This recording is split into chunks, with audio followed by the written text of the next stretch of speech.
Good evening my dear friends.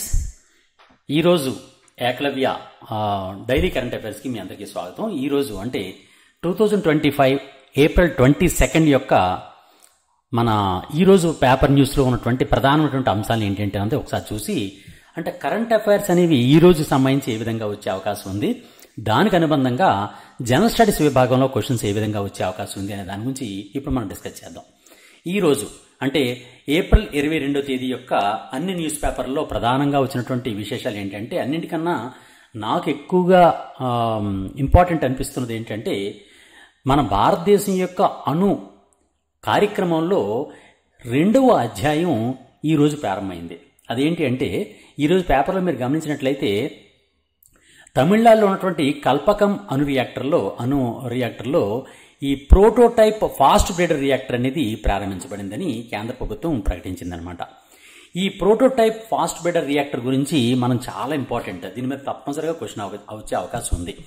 అసలు fast breeder reactor అంటే ఏంటి, అసలు ప్రస్తుతం మన భారతదేశంలో ఎటువంటి రియాక్టర్స్ ప్రస్తుతం ఉన్నాయి, ఇందులో మన భారత అణు కార్యక్రమం ఎన్ని రకాలుగా ఉంది, ఏ విధంగా ఉంది, అసలు what is the meaning of prototype fast breeder reactor, ఇలాంటి వాటి గురించి మనం తప్పనిసరిగా మన కాంపిటేటివ్ ఎగ్జామ్స్లో భవిష్యత్ ఏపీ డిఎస్సిలో కావచ్చు, ఏపీ కానిస్టేబుల్ మెయిన్స్లో కావచ్చు, లేకపోతే JL DL polytechnic lecturers, high court exams and తెలంగాణలో డిఎస్సి కావచ్చు, తెలంగాణ విఆర్ఓ కావచ్చు, ఇవన్నిటికి కూడా వీటి మీద ఈ కల్పకంలో కొత్తగా ప్రారంభమైనటువంటి ప్రోటోటైప్ ఫాస్ట్ బ్రీడర్ రియాక్టర్ గురించి తప్పనిసరిగా క్వశ్చన్ వచ్చే అవకాశం ఉంది అనేది నేను ఎక్స్పెక్ట్ చేస్తున్నాను. ఇది ఫస్ట్ ఇష్యూ మనం డిస్కస్ చేసుకోవాల్సింది. అలాగే ఈరోజు మన యుఎస్ఏ యొక్క వైస్ ప్రెసిడెంట్ అయినటువంటి జేడి వాన్స్ గారు భారత పర్యటనలో ఉన్నారు. ఆయన యొక్క పర్యటించడానికి ప్రధాన కారణాలు ఏంటి, దాని యొక్క ప్రధాన లక్ష్యాలు ఏంటి, ఆయన పర్యటించుకున్నటువంటి ప్రధాన లక్ష్యాలు ఏంటి అన్నది వాటి గురించి కూడా మనం తప్పనిసరిగా చదువుకోవాలి, డిస్కస్ చేసుకోవాలి. అంతేకాకుండా ఈరోజు మన ప్రధాని నరేంద్ర మోడీ గారు సౌదీ అరేబియాకి పర్యటనకు వెళ్తున్నారు. ఈ సౌదీ అరేబియా యువరాజు గారు ఆహ్వానం మీదకి మన ప్రధాని నరేంద్ర మోడీ గారు సౌదీ అరేబియా వెళ్తున్నారు. ఈరోజు రేపు కూడా ఆయన సౌదీ అరేబియా పర్యటనలో ఉంటారు. దానికి సంబంధించి సౌదీ అరేబియా ఇండియాకి మధ్య ఉన్నటువంటి ఒప్పందం ఏ విధంగా జరిగే అవకాశం ఉంది, వాటి గురించి కూడా భవిష్యత్ ఎగ్జామ్స్లో క్వశ్చన్స్ వచ్చే అవకాశం ఉంది. మరో ప్రధాన అంశం ఏంటంటే ఈరోజు వరల్డ్ ఎర్త్ డే, ఎర్త్ దినోత్సవము, ప్రపంచ ఎర్త్ దినోత్సవం 2025. ఈ ప్రపంచ ఎర్త్ దినోత్సవం లేదా ఎర్త్ దినోత్సవం 2025 గురించి కూడా భవిష్యత్ ఎగ్జామ్స్లో క్వశ్చన్స్ వచ్చే అవకాశం ఉంది. అందులో దీని గురించి కూడా ఈరోజే మనం నిర్వహించుకుంటాం. ఇది ఏప్రిల్ 22నే ఈ కార్యక్రమం జరుపుకుంటూ ఉంటాం. ఎర్త్ డే అనే దాన్ని ఏప్రిల్ 22నే జరుపుకుంటూ ఉంటాం కాబట్టి ఎర్త్ డే యొక్క విశేషాల గురించి కూడా మనం తప్పనిసరిగా గుర్తుంచుకోవాలి. డేస్ అండ్ థీమ్స్ అనేవి మనకు చాలా ఇంపార్టెంట్. ప్రతి ఎగ్జామ్లో కూడా ఆ డే ఎప్పుడని తీస్తూ ఉంటాడు. అంతేకాకుండా దాని థీమ్ ఏంటి, 2025లో దాని థీమ్ ఏంటి అనేది కూడా క్వశ్చన్ అడిగే అవకాశం ఎక్కువగా ఉందన్నమాట. అంతేకాకుండా స్పోర్ట్స్ విషయం చూసుకుంటే ఈరోజు ప్రధానమైనటువంటి విషయం ఏంటంటే స్పోర్ట్స్లో 2025 విజ్డెన్ క్రికెట్ అవార్డులని ఈరోజు ప్రకటించడం జరిగింది. దానిలో 2 క్రికెటర్స్కి ఈ అవార్డ్స్ రావడం జరిగింది. దానికి సంబంధించిన విశేషాలను కూడా మనం డిస్కస్ చేద్దాం. అంతేకాకుండా భారత ఆర్మీ ఒక కమ్యూనిటీ రేడియోని ప్రారంభించిందండి. భారత ఆర్మీ అనేది ఒక కమ్యూనిటీ రేడియోని ప్రారంభించింది. దాని పేరు ఏం పేరు అంటే వాయిస్ ఆఫ్ కిన్నౌర్. ఈ వాయిస్ ఆఫ్ కిన్నౌర్ అనేటటువంటి దాన్ని భారత ఆర్మీ ప్రారంభించింది. అందువల్ల దానికి సంబంధించిన విశేషాలను కూడా ఈ రోజు ప్రారంభించినటువంటి ఆ వాయిస్ ఆఫ్ కిన్నౌర్ గురించి కూడా మనం తప్పనిసరిగా డిస్కస్ చేసుకోవాలి. ఇప్పుడు ఒక్కొక్క దాని గురించి మనం డిస్కస్ చేద్దాం. ఇప్పుడు ఇవన్నీ కూడా తప్పనిసరిగా ఆంధ్రప్రదేశ్ డిఎస్సిలోని కానిస్టేబుల్ అలాగే హైకోర్టు జాబ్స్లో కానీ లేకపోతే ఆర్ఆర్బీ ఎన్టీపీసీ గురించి, ఆర్ఆర్బీ ఏఎల్పీస్, ఆర్ఆర్బీ గ్రూప్ డి, ఇవన్నింటికి కూడా ఈ డైలీ కరెంట్ అఫైర్స్ తప్పనిసరిగా ఇంపార్టెంట్ అండి. చాలా జాగ్రత్తగా చూసుకోండి. ఒక్కొక్క విషయాన్ని ఓన్లీ కరెంట్ అఫైర్స్ ఒకటే కాకుండా దానికి అనుబంధంగా జనరల్ స్టడీస్ విభాగాన్ని కూడా 360 degrees యాంగిల్లో మనం చదువుకుంటూ వెళ్దాం. ఈరోజు మనం ఈ విశేషాల మీద మనం డిస్కస్ చేద్దాం. అయితే ఇక్కడ ఒక విషయం మీకు చెప్తాను మిత్రులారా, అందరి కోసం మనం అన్ని ఎగ్జామ్స్ కోసం ఆంధ్రాలోని మరి తెలంగాణలో జరుగుతున్నటువంటి అన్ని ఎగ్జామ్స్లోనూ ప్రధానంగా ఏపీడిఎస్సిలో general studies and current affairs అనే విభాగంలో హైయెస్ట్ మార్కులు సంపాదించాలి మన విద్యార్థులందరూ అనే ఉద్దేశంతో మనం ఒక ప్రత్యేకమైనటువంటి APDSC general studies current affairs video కోర్స్ని స్టార్ట్ చేయడం జరిగింది. మన గాంధీ యాప్లో ఉంది. అంతేకాకుండా జేఎల్ డిఎల్ పాలిటెక్నిక్ లెక్చరర్ అందరికీ కోసం కూడా general studies and current affairs ఈ విషయాల్లో మనం వీడియో కోర్సెస్ని లాంచ్ చేయడం జరిగింది. వాటి మీద కూడా మీరు ఆల్రెడీ గాంధీ యాప్ను మీరు డౌన్లోడ్ చేసుకోకపోతే మీరు ప్లే స్టోర్లోకి వెళ్ళి GANDEEVEM అనేటటువంటి గాంధీవం అని మీరు ప్లే స్టోర్లో టైప్ చేసినట్లయితే గాంధీవం యాప్ డౌన్లోడ్ అవుతుంది. దాన్ని డౌన్లోడ్ చేసుకొని మీరు దానిలో ఉన్నటువంటి కోర్సెస్ అన్ని కూడా మీరు యూటిలైజ్ చేసుకుంటారని మిమ్మల్ని కోరుతున్నాను. సరే, ఇప్పుడు అసలు విషయంలోకి వెళ్దాం. ఫస్ట్ది కల్పకం. ఇప్పుడు ఆల్రెడీ చెప్పాం కదండి, ఏప్రిల్ 22 2025 ఏప్రిల్ 22 ఉన్నటువంటి ప్రధానమైనటువంటి కరెంట్ అఫైర్స్, నేను గుర్తించినటువంటి ప్రధాన కరెంట్ అఫైర్స్, ఈరోజు న్యూస్ పేపర్స్ వచ్చినటువంటి కరెంట్ అఫైర్స్. కల్పకంలో ప్రోటోటైప్ ఫాస్ట్ బిల్డర్ రియాక్టర్ ప్రారంభం అవడం గురించి ప్రకటన వచ్చింది. అలాగే JD వాన్స్ గారు భారత పర్యటన వచ్చారు. అలాగే భారత ప్రధాని గారు సౌదీ అరేబియా పర్యటనకు వెళ్తున్నారు. అలాగే ఎర్త్ డే, ఈరోజు ఎర్త్ డే చేస్తున్నాం. అంతేకాకుండా మన క్రికెటర్స్ అయినటువంటి జస్ప్రీత్ బుమ్రా గారు అండ్ స్మృతి మంధానా గారికి 2025 విజ్డెన్ క్రికెట్ అవార్డులు ప్రకటించడం జరిగింది. అంతేకాకుండా భారత సైన్యం ఒక కమ్యూనిటీ రేడియో అయినటువంటి వాయిస్ ఆఫ్ కినోర్ను స్టార్ట్ చేసింది. ఈ విశేషాల మీద డిస్కస్ చేసేటప్పుడు ఫస్ట్ది చూద్దాం. అదేంటి అంటే ప్రోటోటైప్ ఫాస్ట్ బ్రీడర్ రియాక్టర్ అనేది కల్పకంలోని తమిళనాడులో ప్రారంభం అవడం జరిగిందనమాట. అసలు దీని మీద క్వశ్చన్స్ ఏ విధంగా వచ్చే అవకాశం ఉంది, అసలు what is the meaning of fast breeder reactor, అసలు రియాక్టర్స్ అనేవి ఏంటి అనేది ఒకసారి మీకు క్లియర్గా డిస్కషన్ మీకు ఇస్తాను చూడండి. దీని మీద క్వశ్చన్ ఎలా వచ్చే అవకాశం ఉందంటే కరెంట్ అఫైర్స్ విభాగంలో భారతదేశపు మొట్టమొదటి ప్రోటోటైప్ ఫాస్ట్ బ్రీడర్ రియాక్టర్, దీన్ని ఏమి పిలుస్తారంటే PFBR అంటారు. PFBR అంటే అర్థం ఏంటంటే ప్రోటోటైప్ ఫాస్ట్ బ్రీడర్ రియాక్టర్. సాధారణంగా ఫాస్ట్ బ్రీడర్ రియాక్టర్స్ అని ఉంటాయి, కాకపోతే మనం స్టార్ట్ చేస్తున్నది మన ఫాస్ట్ బ్రీడర్ రియాక్టర్ అభివృద్ధి చెందినంత టెక్నాలజీ మనకు లేదు. అది కేవలం ప్రోటోటైప్ మాత్రమే, అంటే ఇంకా అభివృద్ధి దశలో ఉన్నటువంటి ప్రోటోటైప్ మాత్రమే. ప్రోటోటైప్ అంటే ఇంకా అభివృద్ధి దశలో ఉన్నటువంటి FBR అనమాట. అయినప్పటికీ కూడా ఫాస్ట్ బ్రీడర్ రియాక్టర్స్ అనేది మొట్టమొదట మనం ఇప్పుడే ప్రారంభిస్తున్నాం. అది కూడా ఎక్కడ ప్రారంభిస్తున్నాం అంటే కల్పకంలో, తమిళనాడుని కల్పకంలో ప్రారంభిస్తున్నాం అనమాట. అసలు కొన్ని విషయాలు మీకు వివరిస్తాను. సాధారణంగా భారతదేశం యొక్క అటమిక్ ప్రోగ్రామ్ ఉంది కదండి, అంటే అణు విధానం, దాన్ని ఏమంటారంటే అణు విధానము అంటారు. అణు విధానంలో 3 దశలు ఉంటాయండి. సాధారణంగా బ్రీఫ్గా చెప్తాను, మరి ఎక్కువ కాకుండా బ్రీఫ్గా చెప్తాను. దీనిలో 3 విధానాలు ఏమంటారంటే ఫస్ట్ దాన్ని స్టేజ్ 1 అని, రెండో దాన్ని స్టేజ్ 2 అని, మూడో దాన్ని స్టేజ్ 3 అని పిలుస్తారు. స్టేజ్ 1, స్టేజ్ 2, స్టేజ్ 3 అని 3 రకాలు పిలుస్తుంటారు. ఫస్ట్ స్టేజ్ 1 చూసాం అనుకోండి. స్టేజ్ 1 సాధారణంగా ఏముంటుంది అంటే దీన్ని ఏమని పిలుస్తారంటే, సాధారణంగా వీటి పేరు ఏమని పిలుస్తారంటే PHWR అంటారు. PHWR స్టేజ్ 1ని PHWR అంటారు. PHWR అంటే అర్థం ఏంటి అంటే ప్రెజరైజ్డ్ హెవీ వాటర్ రియాక్టర్స్ అని అంటారు అనమాట. ప్రెజరైజ్డ్ హెవీ వాటర్ రియాక్టర్స్, వీటిని మాత్రమే ప్రస్తుతం మన దేశంలో కలిగి ఉన్నాము. మన అణు రియాక్టర్స్ అన్నీ కూడా PHWR రకాలు మాత్రమే. PHWR అంటే అర్థం ఏంటండి ప్రెజరైజ్డ్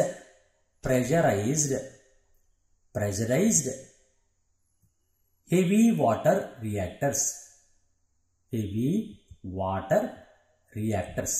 ఈ ప్రెజరైజ్డ్ హెవీ వాటర్ రియాక్టర్స్ మాత్రమే ప్రస్తుతం మన దేశంలో ఉన్నాయి. వీటిని PHWRs అని పిలుస్తారు అనమాట. ఇది ఫస్ట్ రకం. నెక్స్ట్ స్టేజ్ 2కి తర్వాత డెవలప్ అవ్వాలి. ఎప్పుడు డెవలప్ అవుతాం అంటే ఇప్పుడు డెవలప్ అవుతున్నాం. ఇప్పుడు మన ప్రయత్నం వచ్చింది. ఏమని వచ్చింది? మనం వీటిని స్టార్ట్ చేసాం, FBRస్ని స్టార్ట్ చేసాం. ఇప్పుడు అంటే మన భారత అటమిక్ రియాక్టర్ అణు విధానం అనేది 2వ స్టేజ్కి ఎంటర్ అయిందనమాట. అందువల్ల ఇది ఇంపార్టెంట్. ఇప్పటి వరకు మనం PHWR స్టేజ్లో మాత్రం ఉన్నాం. ఇప్పుడు సెకండ్ స్టేజ్ అయినటువంటి FBRలోకి వెళ్ళాం. ఇందుకు డిఫరెన్స్ ఏంటి అన్నది కూడా నేను చెప్తాను. FBR అంటే అర్థం ఏంటంటే ఫాస్ట్ బ్రీడర్ రియాక్టర్ అని పిలుస్తారు దీన్ని. ఫాస్ట్ బ్రీడర్ అంటే కూడా ఏంటో నేను చెప్తాను, ఒక్కొక్కటి వివరిస్తాను మీకు. ఫాస్ట్ బ్రీడర్ రియాక్టర్ అని పిలుస్తారు. మిత్రులారా, మీరు తప్పనిసరిగా రైటింగ్ మీరు ప్రాక్టీస్ చేసుకోవాలండి. నా రైటింగ్లా కాకుండా మీ రైటింగ్ చక్కగా నీట్గా చేసుకోండి.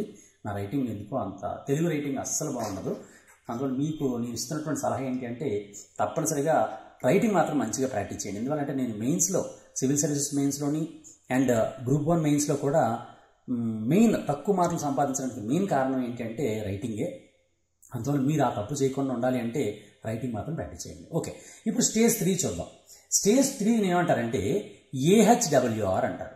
AHWR అంటే అర్థం ఏంటంటే అడ్వాన్స్డ్ హెవీ వాటర్ రియాక్టర్ అని పిలుస్తారు అనమాట. అడ్వాన్స్డ్ హెవీ వాటర్ రియాక్టర్స్ అని పిలుస్తారు. ఈ విధంగా అసలు మొత్తం మీద మన భారతదేశం యొక్క అటమిక్ ప్రోగ్రామ్ అంతా కూడా, అంటే అణు విధానం అంతా కూడా 3 స్టేజ్ల్లో ఉంటుంది. ఇక్కడ అటమిక్ రియాక్టర్స్ అంటే అర్థం ఏంటి? మనకి సాధారణంగా మనం అటమిక్ పవర్ను ఉపయోగించి, అంటే అణు విద్యుత్తును ఉత్పత్తి చేస్తూ ఉంటాం. కొన్ని రేడియో ధార్మికత ఉన్నటువంటి పదార్థాలని విడగొట్టడం ద్వారా దాని నుంచి వచ్చినటువంటి ఉష్ణోగ్రతని ఉపయోగించుకొని మనం పవర్ను ఉత్పత్తి చేస్తుంటాం, విద్యుత్తును ఉత్పత్తి చేస్తాం. దాన్ని అటమిక్ పవర్ అంటారు. అటువంటి అటమిక్ పవర్ని వినియోగించడంలో మన భారతదేశానికి 3 స్టేజెస్ ఉన్నాయన్నమాట. ఆ 3 స్టేజ్లో ఫస్ట్ స్టేజ్లో ప్రస్తుతం ఉన్నాం. ఆ ఫస్ట్ స్టేజ్ ఏమని పిలుస్తామండి? PHWR అంటారు. PHWR అంటే అర్థం ఏంటండి? Pressurized heavy water reactors. రెండో స్టేజ్ ఏంటి? FBRs, దాన్ని ఫాస్ట్ బ్రేడర్ రియాక్టర్స్ అంటారు. మూడో స్టేజ్ ఏంటి? Advanced heavy water reactors. నిజానికి ఇప్పటిదాకా అంటే 2025 వరకు కూడా మనం ప్రెజరైజ్డ్ 2025 వరకు కూడా మనం ఈ PHWR స్టేజ్లోనే మాత్రం ఉన్నాం. ఇప్పుడు 2025లో మొట్టమొదటిసారిగా మనం స్టేజ్ 2లోకి అడుగుపెట్టాం. ఆ స్టేజ్ 2లోకి అడుగుపెట్టినటువంటి అణు రియాక్టర్ పేరే కల్పకం అణు రియాక్టర్. తమిళనాడులో ఉన్నటువంటి కల్పకం అణు రియాక్టర్ ద్వారా మొట్టమొదటి భారతదేశం ఫాస్ట్ బ్రేడర్ రియాక్టర్ స్టేజ్లోకి వెళ్ళింది అనమాట. అది కూడా ఏంటి? ఎటువంటి రకం? Prototype fast breeder reactor. అంటే అభివృద్ధి చెందలేనటువంటిది. అభివృద్ధి చెందిన దాన్ని అయితే ఫాస్ట్ బ్రేడర్ రియాక్టర్స్ అంటారు. కానీ అభివృద్ధి చెందలేనటువంటి FBRs ఏమి పిలుస్తారంటే PFBR అంటారు. అంటే ప్రోటోటైప్ ఫాస్ట్ బ్రేడర్ రియాక్టర్స్ అంటారు. ఈ విధంగా మనం సెకండ్ స్టేజ్లో ఉన్నాం. థర్డ్ స్టేజ్కి మనం 2030 నాటికి చేరుతాం. 2030 నాటికి ఈ థర్డ్ స్టేజ్ అయినటువంటి AHWR అంటే అడ్వాన్స్డ్ హెవీ వాటర్ రియాక్టర్స్ స్టేజ్కి వెళ్తామని కేంద్ర ప్రభుత్వం అనేది లక్ష్యంగా పెట్టుకోవడం జరిగిందనమాట. అంటే అంత అద్భుతమైనటువంటి టెక్నాలజీస్ అనమాట. అలాంటి టెక్నాలజీలు మనం అభివృద్ధి పరుస్తున్నాం, మెల్లిమెల్లిగా అభివృద్ధి పరుచుకుంటున్నాం. డెవలప్డ్ కంట్రీ లాగే మనం అభివృద్ధి పరుచుకుంటున్నాం. అందుకే ఇంకా మనం ఇంకా ఫస్ట్ స్టేజ్లో మాత్రమే ఉన్నాం తప్ప ఇంకా సెకండ్ స్టేజ్లోకి ఇప్పుడు వచ్చాం అనమాట. ఈ విధంగా మనం సెకండ్ స్టేజ్లోకి ఎంటర్ అవ్వడం జరిగింది. అంతేకాకుండా ఇక్కడ ఫస్ట్ స్టేజ్కి, సెకండ్ స్టేజ్కి, థర్డ్ స్టేజ్కి ఒక చిన్న డిఫరెన్స్ చెప్తాను, చాలా ఇంపార్టెంట్ డిఫరెన్స్. ఆ డిఫరెన్స్ ఏంటి అంటే ఫస్ట్ స్టేజ్లోని, సెకండ్ స్టేజ్లోని, థర్డ్ స్టేజ్లోని డిఫరెంట్ ఫ్యూయల్స్ వాడుతుంటారు. సాధారణంగా అటమిక్ రియాక్టర్స్ ఉంటాయి కదండి, ఆ అటమిక్ రియాక్టర్స్కి ఇంధనాన్ని ఉపయోగిస్తుంటారు. ఇంధనం అంటే దాన్ని ఉపయోగించే ఫ్యూయల్ అనమాట. సాధారణంగా ఫస్ట్ స్టేజ్ ఉంది కదండి, ఫస్ట్ స్టేజ్ ఏమని పిలిచాం? PHWR అన్నాం. PHWR. ఈ PHWRలో వినియోగించేటటువంటి ఇంధనం ఏంటి అంటే న్యాచురల్ యురేనియం, అంటే సహజ యురేనియం అనే పదార్థాన్ని వినియోగిస్తారు. ఇది రేడియో ధార్మికమైనటువంటి అన్నమాట. దీన్ని మనం కెమికల్గా ఏమని పిలుస్తారంటే U-238 లేదా U-235. అంటే U అంటే యురేనియం అర్థం అనమాట. Uranium-238, Uranium-235 అంటే అటమిక్ వెయిట్ అనమాట. 235, 238 అనేది అటమిక్ వెయిట్.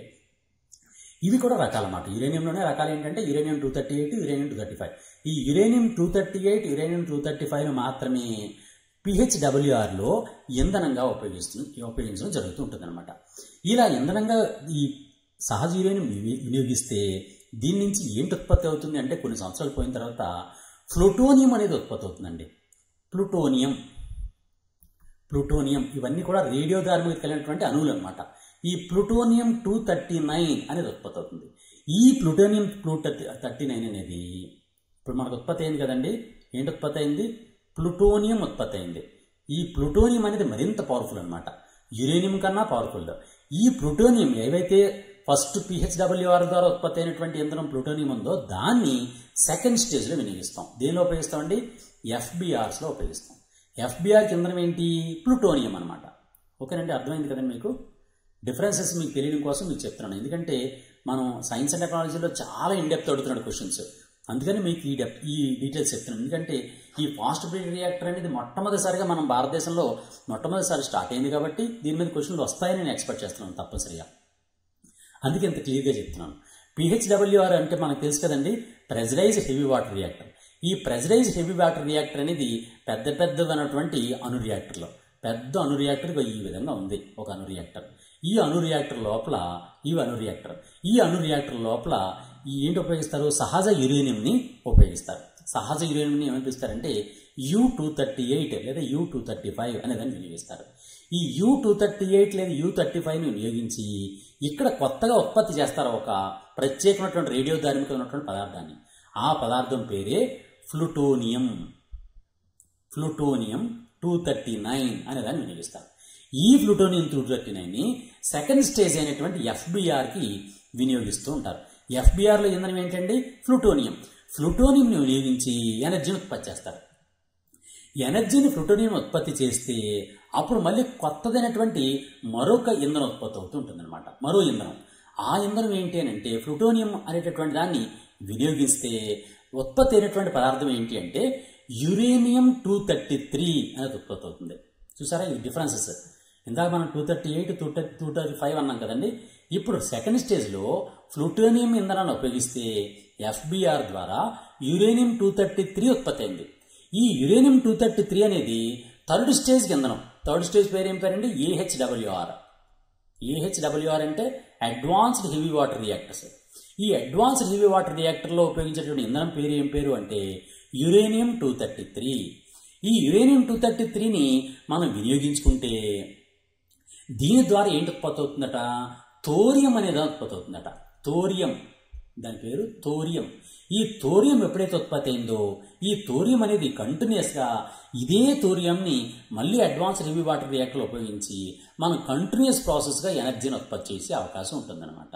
ఓకేనండి. ఈ విధంగా అటమిక్ ఎనర్జీ అనేది ఒక స్టేబుల్గా అత్యధికంగా ఉత్పత్తి చేయాలంటే మనం థర్డ్ స్టేజ్కి వెళ్ళాలి. ఈ థర్డ్ స్టేజ్కి మనం 2030 నాటికి వెళ్ళాలని మనం లక్ష్యంగా పెట్టుకోవడం జరిగిందనమాట. ఓకే, ఇప్పుడు క్లారిటీ వచ్చిందండి మీకు. సాధారణంగా ఫాస్ట్ బ్రేక్ రియాక్టర్స్ అని పిలిస్తే మీకు అర్థం కాదు, అందుకని ఇక్కడ కొంచెం డీటెయిల్స్ ఇచ్చానమాట. మీరు ఆర్ట్స్ వాళ్ళు అయినప్పటికీ కూడా దీన్ని తప్పనిసరిగా తెలుసుకోవాలి. ఎందుకంటే మనం సైన్స్ టెక్నాలజీలో క్వశ్చన్స్ అనేవి ఈ విధంగా డెప్త్ అడుగుతున్నాడు అనమాట. అందువల్ల తప్పనిసరిగా మీకు తెలుసుకోవాలి. ఒక్కసారి రిఫ్రెష్ ఇస్తాను చూడండి. సాధారణంగా భారతదేశం యొక్క అణు విధానం అనేది 3 స్టేజ్ల్లో ఉంటుంది. First stage, second stage, third stage.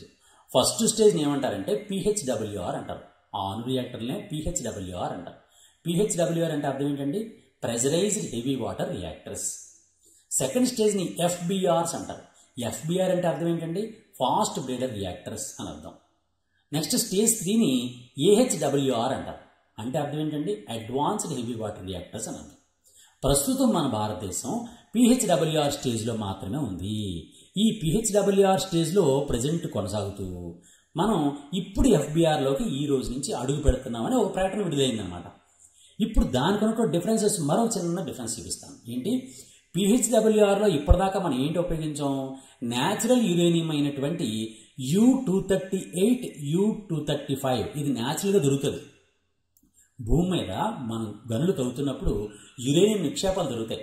ఆ యురేనియం నిక్షేపాల్లో దొరికినటువంటి సహజ సిద్ధంగా దొరికినటువంటి యురేనియంని U238 అంటే యురేనియం 238 లేదా యురేనియం 235 అని పిలుస్తారు. ఈ యురేనియం 238 లేదా యురేనియం 235 అనేది సహజ సిద్ధంగా వచ్చినటువంటి ఈ యురేనియంని ఉపయోగించుకొని మనం ఎనర్జీ ప్రొడ్యూస్ చేస్తాం. ఆ ఎనర్జీ ప్రొడ్యూషన్ చేసేటటువంటి అణు రియాక్టర్ని పిహెచ్డబ్ల్యూఆర్ అంటారు. ఆ ఎనర్జీ ప్రొడ్యూస్ చేస్తున్నప్పుడు దాంతోపాటు ఎనర్జీతో పాటు మరొక ఇంధనం కూడా ఉత్పత్తి అవుతుంది. ఆ ఇంధనం పేరే ప్లూటోనియం 239. ఈ ప్లూటోనియం 239 ఉత్పత్తి అయిన తర్వాత మనం సెకండ్ స్టేజ్లోకి వెళ్తాము. ఇప్పుడు మనం ప్రకటన ప్రకారం ఇప్పుడు మనం సెకండ్ స్టేజ్లోకి వచ్చాం అనమాట. సెకండ్ స్టేజ్ పేరు ఏం పేరు అని చెప్పానండి? ఎఫ్బిఆర్ అంటే ఫాస్ట్ బ్రేడర్ రియాక్టర్ అన్నాను. ఈ ఎఫ్బిఆర్లో ప్లూటోనియం మన ఫస్ట్ స్టేజ్ ఉత్పత్తి అయినటువంటి ప్లూటోనియం 239 వినియోగించుకొని మన ఎనర్జీ ప్రొడక్షన్ చేస్తాం. ఎనర్జీతో పాటు అంటే ఎనర్జీ అంటే కరెంట్ మనం ఉత్పత్తి చేస్తాం కదండి ఎనర్జీ, అణువిద్యుత్ ఉత్పత్తి చేస్తూనే దాంతోపాటు మరొక ఇంధనం ఉత్పత్తి అవుతుంది. ఆ ఇంధనం ఏమంటారంటే యురేనియం 233 అంటారు. U233. ఈ విధంగా ఉత్పత్తి అయినటువంటి యురేనియం 233తో థర్డ్ స్టేజ్కి వెళ్తాం మనం. థర్డ్ స్టేజ్ ఏమని పిలుస్తారు? ఏహెచ్డబ్ల్యూఆర్ అంటారు. ఏహెచ్డబ్ల్యూఆర్ అంటే అర్థం ఏంటి? Advanced heavy water reactor. ఈ ఏహెచ్డబ్ల్యూఆర్లో U233ని వినియోగిస్తాం. U233 వినియోగించి ఎనర్జీ ప్రొడక్షన్ చేస్తాం. ఎనర్జీతో పాటు మరొక ఇంధనం ఉత్పత్తి అవుతుంది. ఆ ఇంధనాన్ని థోరియం అంటారు. థోరియం ఎప్పుడైతే ఏర్పడిందో ఇదే థోరియాన్ని ఏహెచ్డబ్ల్యూఆర్లో మళ్ళీ వినియోగిస్తాం. ఈ విధంగా ఉత్పత్తి అయినటువంటి థోరియాన్ని మళ్ళీ వినియోగించడం ద్వారా కంటిన్యూస్గా ఎటువంటి ఖర్చు లేకుండా అతి తక్కువ ఖర్చుతోనే మనం అణు విద్యుత్తును ఉత్పత్తి చేసే కెపాసిటీని కలిగి వస్తాం అన్నమాట. ఇది మన భారతదేశం ప్రస్తుతం అనుసరిస్తున్నటువంటి అణు విధానంలో ఉన్నటువంటి దశలు. ఈ దశల్లో మనం ఏ దశలో ఉన్నాం? ఇప్పటిదాకా ఫస్ట్ దశలో మాత్రమే ఉన్నాము. రెండవ దశకి ఇప్పుడు వస్తున్నాము. ఎక్కడొచ్చిందండి ఫస్ట్ రెండవ దశ? తమిళనాడులోని కల్పాకంలో ఉన్నటువంటి ఫాస్ట్ బ్రీడర్ రియాక్టర్ని ఏర్పాటు చేశారు. ఆ విధంగా మన భారత అణు రియాక్టర్లలో లేదా అణు విధానంలో 2వ దశకి మనం చేరడం జరిగింది. 3వ దశకి ఎప్పుడు చేరుతామంటే 2030 నాటికి 3వ దశకి చేరుతాం ఇప్పుడు అంచనా ప్రకారం. ఓకేనండి, ఇది క్లారిటీ వచ్చింది కదండి. ఇది దీనికి సంబంధించినటువంటి ప్రధానమైన అంశం. ఇక్కడ మీకు ఇంకో విషయం చెప్తాను. ఏంటంటే ఇప్పుడు మనం మాట్లాడుకున్నాం కాబట్టి, అంటే అణు రియాక్టర్ గురించి మాట్లాడుకుంటున్నాం కాబట్టి ఇక్కడ నేను ఏం చెప్దాం అనుకుంటున్నానంటే అసలు భారతదేశంలో ఎన్ని అణు రియాక్టర్లు ఉన్నాయి, ఏంటేంటి ఉన్నాయి అని ఒక్కసారి బ్రీఫ్గా మీకు చెప్పేస్తాను. ఆ జనరల్ స్టడీస్ పాయింట్ ఆఫ్ వ్యూలో చాలా చాలా ఇంపార్టెంట్. నిజానికి భారతదేశంలో ఈ అణు రియాక్టర్లన్నింటినీ కూడా నియంత్రించడం కోసం ప్రత్యేకమైనటువంటి ఒక సంస్థ ఉంది. ఆ సంస్థను ఏమంటారంటే ఎన్పిసిఐఎల్ అనిపిస్తారు. ఎన్పిసిఐఎల్ అంటారనమాట. ఈ ఎన్పిసిఐఎల్ అంటే ఏంటి అంటే ఎన్పిసిఐఎల్ అనే సంస్థ మన భారతదేశంలో ఉన్నటువంటి అత్యున్నతమైనటువంటి సంస్థ. ఇది దేన్ని రెగ్యులేట్ చేస్తుంది? అణు విద్యుత్తుని, అణు రియాక్టర్లని రెగ్యులేట్ చేయడానికి ఉపయోగించినటువంటి ప్రభుత్వ రంగ సంస్థ పేరే ఎన్పిసిఐఎల్. ఎన్పిసిఐఎల్ అంటే అర్థం ఏంటంటే nuclear power corporation of India. Nuclear power corporation of India. ఈ విధంగా nuclear power corporation of India అనే ఎన్పిసిఐఎల్ అనే సంస్థ మన భారతదేశంలో అత్యున్నతమైనటువంటి సంస్థ. దీని క్వశ్చన్ ఈ విధంగా వస్తుందంటే భారత ప్రభుత్వ ఆధ్వర్యంలో నిర్వహించబడేటటువంటి న్యూక్లియర్ ప్లాంట్ల యొక్క డిజైన్, నిర్మాణం, అణు విద్యుత్ ఉత్పత్తి మొదలైన వాటిని పర్యవేక్షించడం కోసం భారతదేశంలో ఉన్నటువంటి అత్యున్నత సంస్థ ఏది అని అడుగుతాడు. ఆ సంస్థ ఏదండి? ఎన్పిసిఐఎల్. ఎన్పిసిఐఎల్ అనగా అంటాడు. ఎన్పిసిఐఎల్ అంటే అర్థం ఏంటండి? Nuclear power corporation of India. Nuclear power corporation of India యొక్క హెడ్ క్వార్టర్స్ ఎక్కడున్నాయి, ప్రధాన కార్యాలయం ఎక్కడుంది అంటాడు. అది ఎక్కడుందండి? ముంబైలో ఉంది. చూసారా? ఈ విధంగా మనం మల్టిపుల్ 360 degrees యాంగిల్లో మొత్తం మనం చదువుకోవాలి. ఒక ఇష్యూ మనం ఉందంటే దానికి సంబంధించిన మల్టిపుల్ క్వశ్చన్స్ అనేవి, అంటే డిఫరెంట్ కోణాల్లో ఏ విధంగా క్వశ్చన్ ఇచ్చినా మనం చదువుకోవాలి. ఇప్పుడు నేను ఒక విషయం చెప్తాను చూడండి. భారతదేశం మొత్తంలో కేవలం 7 ప్రాంతాల్లో, భారతదేశం మొత్తం మీద 7 ప్రాంతాల్లో మాత్రమే అటమిక్ రియాక్టర్స్ ఉన్నాయి. అంటే అణు రియాక్టర్లు ఉన్నాయి. అణు రియాక్టర్లు ఎన్ని ఉన్నాయండి? ఎన్ని ప్రాంతాల్లో ఉన్నాయండి? 7 ప్రాంతాలు అని చెప్తున్నది. ప్రాంతాలండి. ప్రాంతాలు 7 ప్రాంతాల్లో ఉన్నాయి. 7 ప్రాంతాల లోపల ఈ అణు రియాక్టర్లు ఉన్నాయి. ఎక్కడెక్కడ ఉన్నాయి? మొట్టమొదటి మనం చూసుకున్నట్లయితే తారాపూర్ అణు రియాక్టర్ అంటాం. తారాపూర్ అణు రియాక్టర్లు ఎక్కడ ఉన్నాయి, ఏ రాష్ట్రంలో ఉన్నాయి అని అడుగుతాడు. ఎక్కడ ఉన్నాయండి? మహారాష్ట్రలో ఉన్నాయి. మహారాష్ట్ర. తారాపూర్లో మళ్ళీ తారాపూర్ అణు రియాక్టర్ చెప్పాం కదండి. తారాపూర్లోనే తారాపూర్ 1, తారాపూర్ 2, తారాపూర్ 3, తారాపూర్ 4 అని 4 అణు రియాక్టర్లు ఉన్నాయి మళ్ళీ తారాపూర్లో. ఓకే, ఆ డిఫరెన్సెస్ మాత్రం మనం చూసుకోవాలి. అలాగే రెండో దాన్ని ఏమంటారంటే రావత్ బటా అంటాం. రావత్ బటా అణు రియాక్టర్లు. ఈ రావత్ బటా అటమిక్ స్టేషన్ అంటనమాట. ఈ రావత్ బటా అటమిక్ స్టేషన్ అనేది ఎక్కడుంది అంటే రాజస్థాన్లో ఉంది. రాజస్థాన్లో ఉన్నదాన్ని ఏమంటామండి? రావత్ బటా అంటాం. ఆర్ఏపిఎస్ అంటాం అన్నమాట. దీన్నే ఆర్ఏపిఎస్ అంటే Rawat Bata atomic power station అంటారనమాట. ఆర్ఏపిఎస్ అంటే Rawat Bata atomic power station. ఈ రావత్ బటా అటమిక్ పవర్ స్టేషన్లో 2, 3, 4, 5, 6 అనేటటువంటి 5 అణు రియాక్టర్లు ప్రస్తుతం పనిచేస్తూ ఉన్నాయన్నమాట. 2, 3, 4, 5, 6 అనే నెంబర్లతో 5 అణు రియాక్టర్స్ అనేవి పనిచేస్తాయి. అలాగే థర్డ్ వన్ ఏంటి అంటే Kalpakkam atomic power station. Kalpakkam ఎక్కడుందండి? ఆల్రెడీ చెప్పుకున్నాం మనం. కల్పాకం అణు పవర్ స్టేషన్ ఎక్కడుంది? తమిళనాడులో ఉంది. తమిళనాడులో ఉన్నటువంటి ఈ కల్పాకంలో 1 and 2 అనేవి 2 ఉన్నాయన్నమాట. అలాగే Narora atomic power station. Narora atomic power station ఉత్తరప్రదేశ్లో ఉంది. ఇందులో కూడా 1 and 2 అనే 2 అటమిక్ పవర్ స్టేషన్స్ రియాక్టర్స్ ఉన్నాయన్నమాట. అలాగే మరొకటి ఏంటి అంటే కాక్రాపరా అణు విద్యుత్ కేంద్రం అనేది గుజరాత్లో ఉంది. గుజరాత్లో ఉన్నటువంటి అణు రియాక్టర్ పేరు ఏం పేరండి? కాక్రాపరాలో 1, 2, 3 అనే 3 అణు రియాక్టర్లు ఉన్నాయి. అలాగే 6వ ప్రాంతాన్ని కైగా అణు ప్రాజెక్ట్ అంటారు.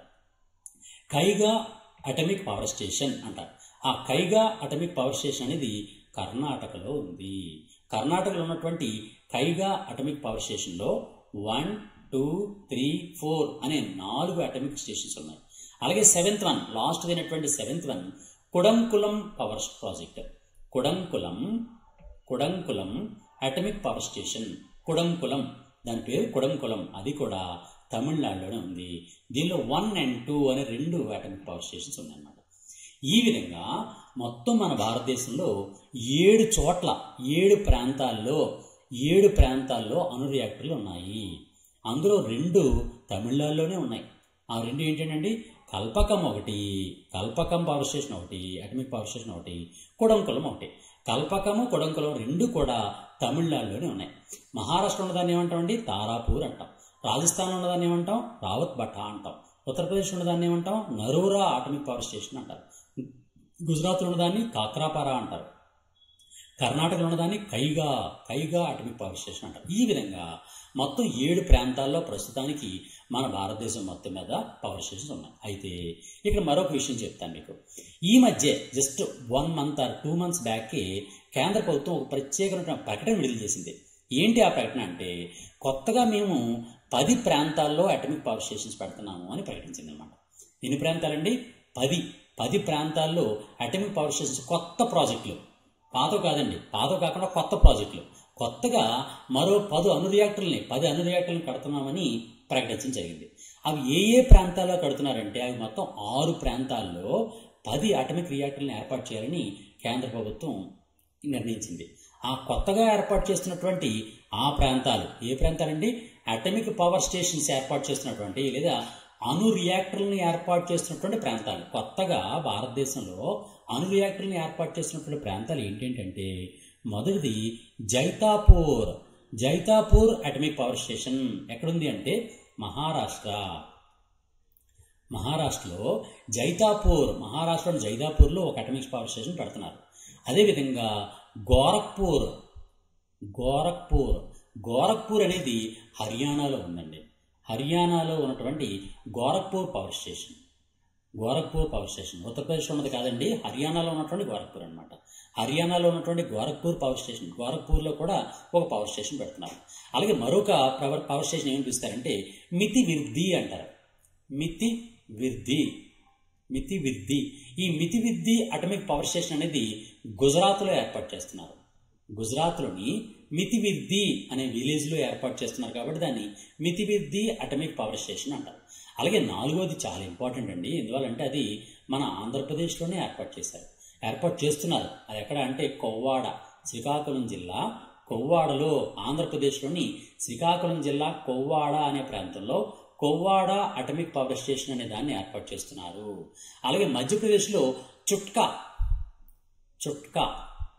పవర్ స్టేషన్ ఎక్కడ ఏర్పాటు చేస్తున్నారండి? మధ్యప్రదేశ్, ఎంపీ మధ్యప్రదేశ్. అలాగే 6వ దాన్ని మధ్యప్రదేశ్లోని భీంపూర్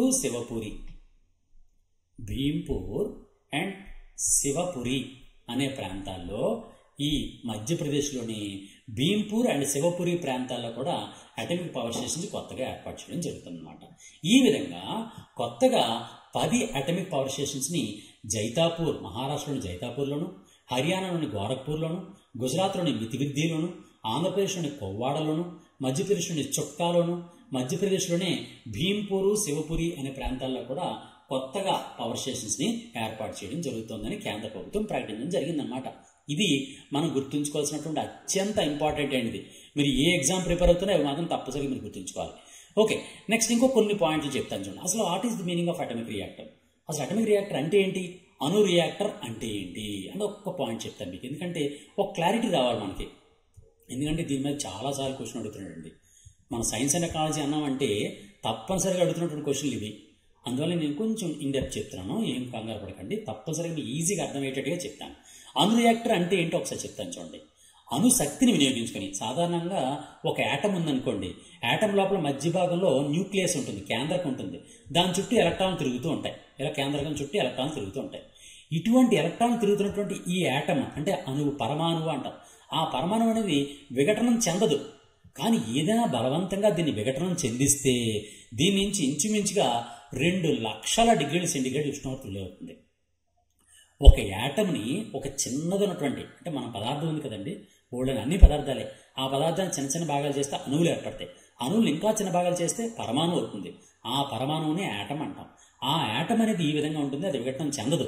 కానీ దాన్ని బలవంతంగా విఘటన చెందిస్తే దాని నుంచి అత్యంత పవర్ఫుల్ ఎనర్జీ ప్రొడ్యూస్ అవుతుంది. దాన్ని అణు విఘటనము అంటారు, న్యూక్లియర్ ఫిజన్ అంటారు అనమాట. అణు విఘటనము అంటారు. ఆ అణు విఘటనంలో వచ్చినటువంటి ఈ శక్తి ఉంది కదండి, 2,00,000 డిగ్రీ సెంటిగ్రేడ్, ఈ శక్తితో నీటిని బాయిల్ చేసి నీటి ఆవిరి తయారు చేసి నీటి ఆవిరి ద్వారా టర్బైన్స్ని తిప్పి దాని నుంచి విద్యుత్ ఉత్పత్తి చేయడాన్ని అణు రియాక్టర్ అంటారు. ఓకే, ఈ విధంగా ఈ అటమిక్ ఏవైతే రేడియో దాని మీద ఉన్నటువంటి వస్తువులు ఉన్నాయో వాటిని విఘటన చేసేటటువంటి ఆ పరికరాన్ని అణు రియాక్టర్ అనిపిస్తారనమాట. ఓకే, ఈ అణుశక్తి సాధారణంగా మనం ఇప్పుడు చెప్పుకున్న 2 రకాలు ఉంటాయి. ఒక పరమాణు అనేది 2 ముక్కలు చేస్తే దాన్ని అణు విఘటనము, న్యూక్లియర్ ఫిజన్ అంటారు. అలా కాకుండా 2 పరమాణువుల్ని కలిపామనుకోండి, 2 కలిపాం, ఫర్ ఎగ్జాంపుల్ ఇదొక పరమాణువు ఇదొక పరమాణువు, రెండుని కలిపిసినా సరే చాలా ఎక్కువ టెంపరేచర్ ప్రొడ్యూస్ అవుతుంది. దీన్ని ఏమంటారంటే అణు సంలీనము అంటారు. అణు సంలీనం అంటే న్యూక్లియర్ ఫ్యూజన్ అంటారు ఇంగ్లీష్లో. న్యూక్లియర్ ఫ్యూజన్, ఇది ఫిజన్ అంటారు.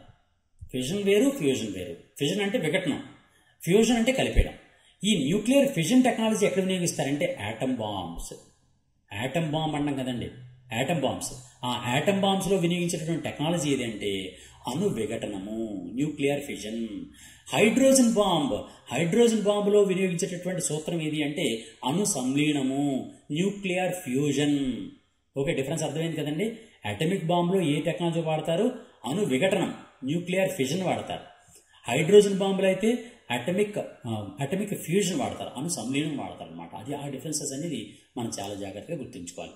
ప్రపంచవ్యాప్తంగా మనం ఇందాక ఆల్రెడీ మనం చెప్పుకున్నాం, మన భారతదేశంలో అయితే NPCIL ఉంటుందని చెప్పుకున్నాం. మరి ప్రపంచవ్యాప్తంగా ఈ అటమిక్ ఎనర్జీని నియంత్రించే కోసం ఒక ప్రత్యేకమైన అంతర్జాతీయ సంస్థ ఉంది, ఇంటర్నేషనల్ ఇన్స్టిట్యూషన్. దాన్ని ఏమంటారంటే IAEA అంటారు. IAEA అంటే అర్థం ఏంటంటే international atomic energy agency. International atomic energy agency అంటారు. ఆ ఇంటర్నేషనల్ అటమిక్ ఎనర్జీ ఏజెన్సీ వాళ్ళే మొత్తం ప్రపంచంలో ఉన్నటువంటి అటమిక్ ఎనర్జీ వినియోగాన్ని కంట్రోల్ చేస్తూ ఉంటారన్నమాట, నియంత్రిస్తూ ఉంటారన్నమాట. ఓకే, ఇది దీనికి సంబంధించినటువంటి ప్రధాన అంశాలు. అది ప్రస్తుతం మన భారతదేశంలో ఇంచుమించుగా మొత్తం మన భారతదేశం ఉత్పత్తి చేస్తున్నటువంటి విద్యుత్ మొత్తాన్ని చూస్తే ఆ విద్యుత్ మొత్తంలో 3%, మొత్తం 3% వరకు కూడా కేవలం అటమిక్ పవర్ నుంచి మాత్రం ఉత్పత్తి చేస్తున్నాం అనమాట.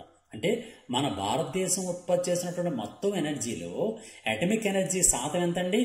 3%, 3%. ఓకే, ఇది ఈ పాయింట్ని మనం జాగ్రత్త గుర్తుంచుకోండి. అంతేకాకుండా మనం 7 ప్రాంతాల్లో అటమిక్ రియాక్టర్స్ ఉన్నాయని చెప్పాం కదండి.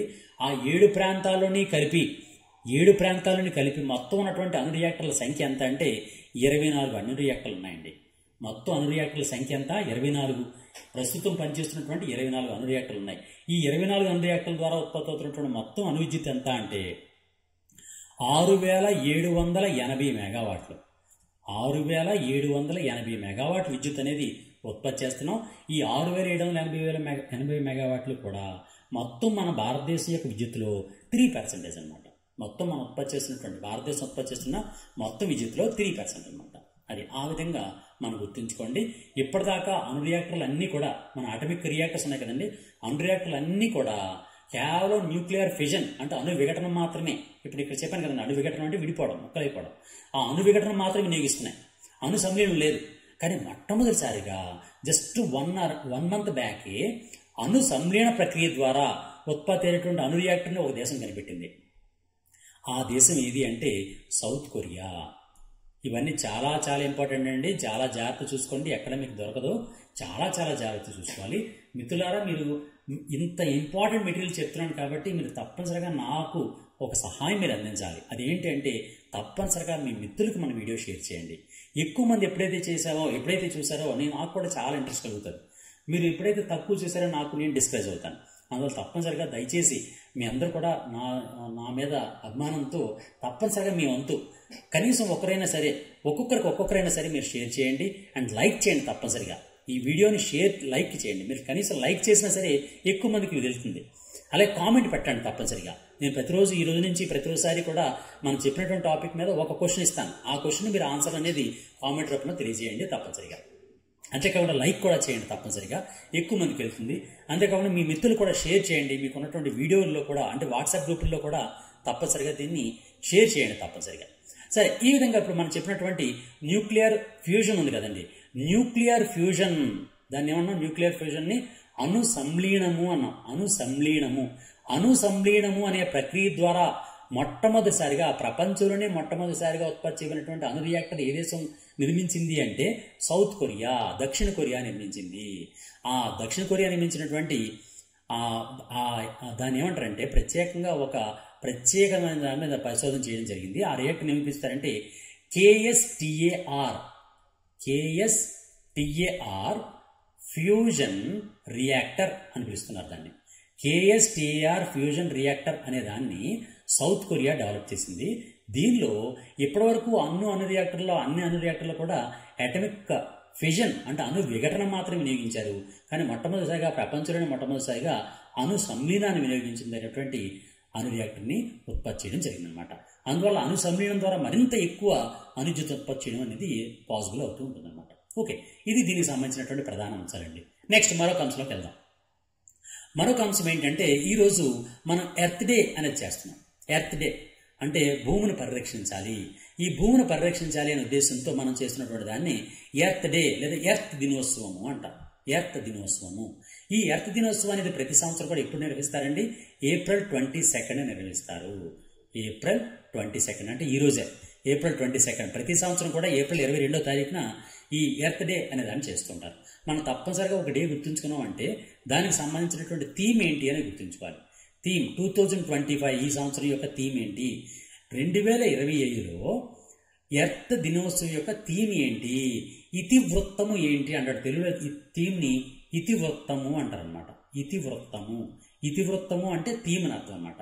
అంటే ఏ అంశం ఆధారంగా దేని మీద కాన్సన్ట్రేట్ చేయడం జరిగింది అనే ఉద్దేశం అనమాట. ఆ విధంగా ఎర్త్ డే 2025 యొక్క థీమ్ ఏంటి అంటే అవర్ పవర్ అవర్ ప్లానెట్. ఆ థీమ్ ఏంటండి? Our power our planet. Our power our planet అంటే మన శక్తి మన